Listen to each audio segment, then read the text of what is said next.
How you doing, everybody? I'm Dave Gingona. And I am Felicia, and this is sportsinthebay.net.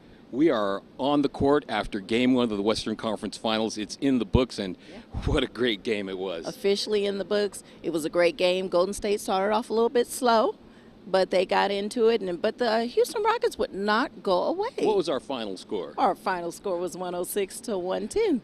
The Warriors started off real slow and sluggish. In fact, they were down by 16 points in the first quarter, but good old MVP and the crew and Sean Livingston came back, and they took the lead at the end of the first quarter. Came off the bench, scored 18 points. Steph Curry finished with 34, and his fellow Splash brother, Clay, finished with 15 points.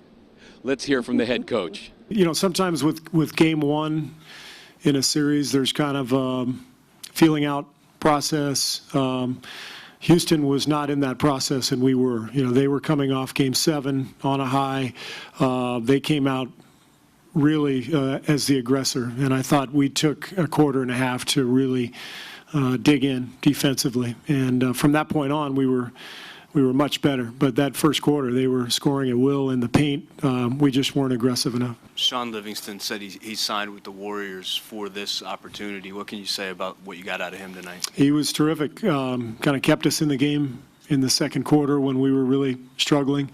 Getting to the foul line, hitting his little mid-range pull-up. His defense was good. And that's what I like about our team is we tend to find somebody. It's been a great journey for me. You know, I'm definitely grateful, and I'm enjoying the moment. But at the same time, you know, we're focused on, you know, the next game. That's really, you know, what this is about. I mean, they're a good team. They're going to come back, you know, and throw their punch at us the next game as well. So we have to be ready. You know, it was kind of weird before the game. You know, I always have a close eye on Steph Curry. I shoot a lot of video of him, and I actually saw him miss 4 shots in a row. I hadn't not seen him miss so many shots in pregame. The most is maybe 2, and then he just starts sinking them. But I was worried about him before this game. Well, you know, there's never a need to worry. He goes into that phone booth and puts on his Superman cape, and he hit a big shot at the end to end the first half to put them up 58-55. Looked like it was a long three-pointer, but it ended up being a two-pointer. That was with 9.9 seconds left on the clock. You know, a guy as cool as Steph Curry, I would never think that he suffers from nerves, but you asked him a question about that.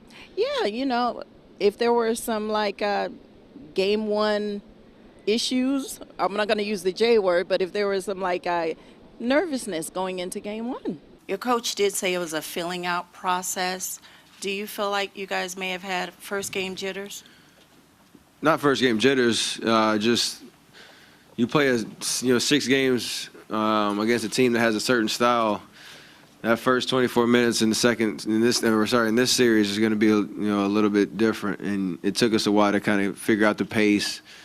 Obviously, there's different personnel out there, and so you kind of it is a feeling out process for sure. And once we got our rhythm and figured out how to get some stops, we turned the game in our favor. And you expected it to be a battle. It wasn't going to come in and be a blowout at all. We had to come in and really fight, and just proud of the way that we stuck with it. And of course, this was a battle of the MVP and the MVP runner-up.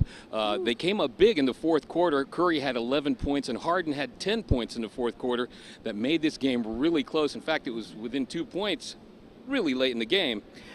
The Houston Rockets would not go away. Even though they lost their big guy in Dwight Howard, they were playing like Howard was still in the game. And I see why James Harden, seeing him up close and personal, I understand now why he finished number 2 in the MVP balloting. We're both trying to help our team win and do it our individual ways. So it's a great competitive environment. And obviously we don't guard each other very much, but when you're out there, you kind of get riled up with the back and forth that might happen, like tonight, or just the will to want to win the game even more, because you know how great of a player he is and what it takes to beat a team like Houston with a guy like James. We've done a great job of letting games go, and so it's all about game 2 now. Game 1 slipped away from us. We had several opportunities to win the game. didn't happen. And so I think we look at some film, we go out there and correct some things that, basically that was on us, and just be better in game 2. And although we said this was a battle of the MVP and the MVP runner-up, the real MVP was in the post-game press conference, Steph's little daughter. 2-year-old Riley Curry. It's entertaining basketball, but it's we're both supposed to, That's too loud, Daddy. I know. Hold on one second, okay? Be quiet. Well, he plays well, and obviously he did that for his team. And that's what we're supposed to do. You see yourself? She's so funny. That's not how we envision the game going, but we fight. Are you in control of her at home? She is just like this. She's only 2. It's the craziest thing ever. Daddy got a little exasperated, but when he was walking past me, he goes, "Oh, I gotta go find a 2-year-old." She runs the house.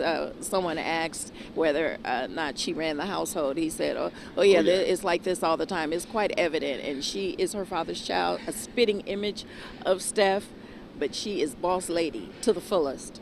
Well, like we said, game 1 down, and 7 more wins to go to win the NBA championship. Wow, it's looking more and more brighter, but we don't want to say too much and get too confident. Let's not look ahead. Let's not look ahead. The Houston Rockets are definitely a team to contend with. They were on a 3-game winning streak coming into this game, and that streak is now broken. But the streak is not broken, of course, by Golden State. But it was a fight, and it'll be interesting to see how Dwight Howard is doing. Let's let this win marinate, and we will be back on Marination. Thursday. Your sports ninjas trying to dig down deep to stay on top.